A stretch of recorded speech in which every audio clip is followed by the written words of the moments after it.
C'est la quatrième vidéo sur les paragraphes qui commencent par Amen, Amen dans l'évangile de Jean. Alors, je vous invite à regarder les trois premières. Alors, je voulais revenir sur Jean 4, 50. Je vous ai dit que ça commençait par les juifs religieux, puis les badauds qui avaient une culture juive ou qui attendaient quelque chose. André, en grec, c'est Andros. Je ne pense pas qu'il était juif, il avait en tout cas un nom grec. Alors, vous avez la première partie de l'évangile de Jean qui s'appelle le prologue, et la deuxième, ce sont des badauds, et Jésus leur dit « Viens et vois ». Et après, je vous ai dit ça, il y a les noces de Cana, et il y a les... Jésus transforme l'eau en vin dans les vases destinés à la purification des Juifs. C'est des vases sacrés. C'est inimaginable, c'est impensable, c'est inconcevable pour des Juifs d'utiliser leurs vases pour s'enivrer.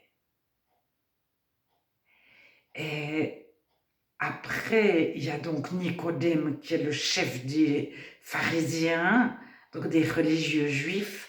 Puis après, il y a la Samaritaine. Et après la Samaritaine, je vous ai dit qu'il y avait l'officier romain, que Jésus incluait tout le monde. Il prend le chef des Juifs, les religieux, donc le chef des religieux juifs, la pire femme possible aux yeux des religieux, la Samaritaine, et il prend le fils, il guérit le fils de l'officier romain. Alors, qui guérisse l'officier, parce que dans d'autres Bibles, c'est un centenier, il avait 100 hommes sous ses ordres, donc c'était un chef.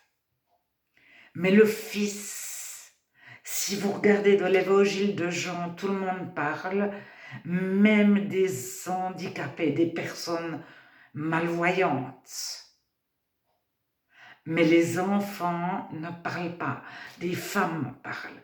Un enfant, à cette époque, c'est insignifiant. Même s'il est l'enfant d'un personnage important, c'est quasi un esclave, c'est un serviteur, c'est un mineur. Et il n'a aucun droit à la parole, il est non considéré. Alors, le romain, la garde romaine, à cette époque, si on connaît un tout petit peu la politique romaine, ils étaient venus conquérir la région de Jérusalem, etc. Je ne pense pas que les Juifs aimaient passionnément la garde romaine. Donc, c'est double, c'est un enfant et son père, c'est un officier romain. Et c'est la première guérison qu'effectue Jésus dans l'évangile de Jean. C'est pour dire que Jésus ne fait exception de personne, il inclut tout le monde. Il n'y a pas « je m'occupe des pauvres, mais je laisse tomber les riches » ou « je m'occupe des juifs, puis je laisse tomber les non-juifs » ou « je prends les amis, mes amis, nos amis, et je laisse tomber nos ennemis, etc. »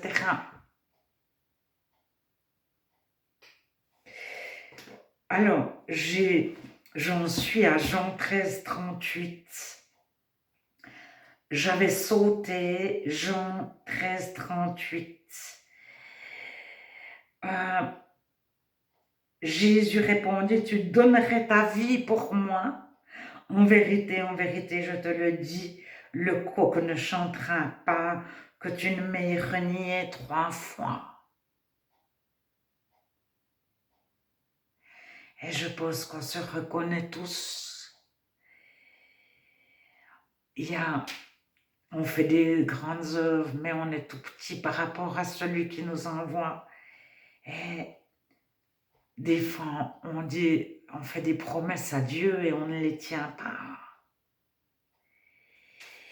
Alors, le prochain, c'est justement Jean 14, 12, en vérité, je vous le dis, celui qui croit en moi fera lui aussi les œuvres que moi je fais, et il en fera de plus grandes parce que je m'en vais vers le Père.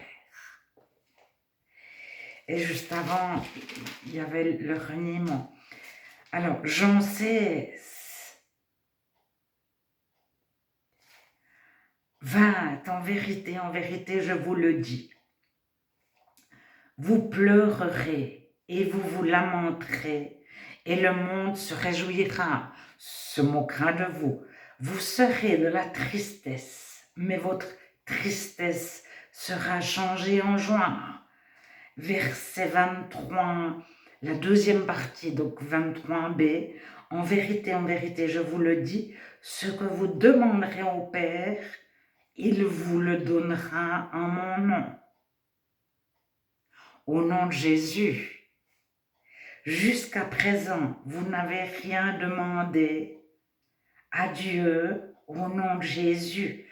Demandez et vous recevrez afin que votre joie soit complète.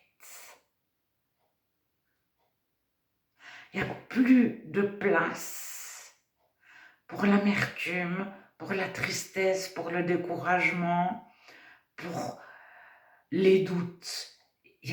La joie, elle est parfaite, complète, elle prend toute la place. On est comblé. Tous les trous sont bouchés.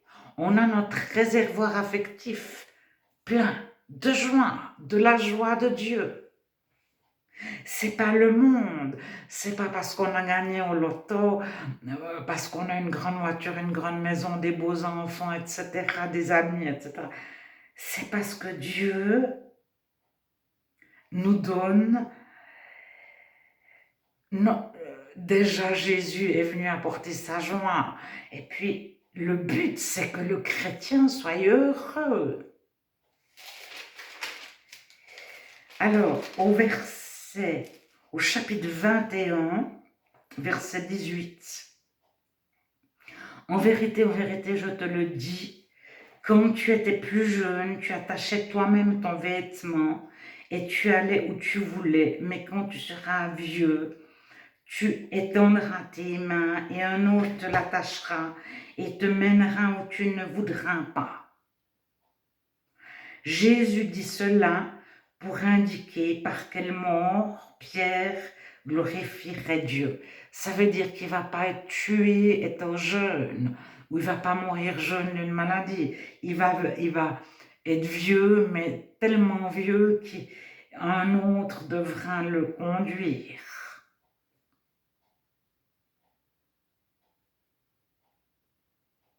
Après avoir ainsi parlé, il lui dit « Suis-moi ». Alors, peut-être qu'on connaît, hein, c'est que t'importe ce qui arrive aux autres, toi suis-moi.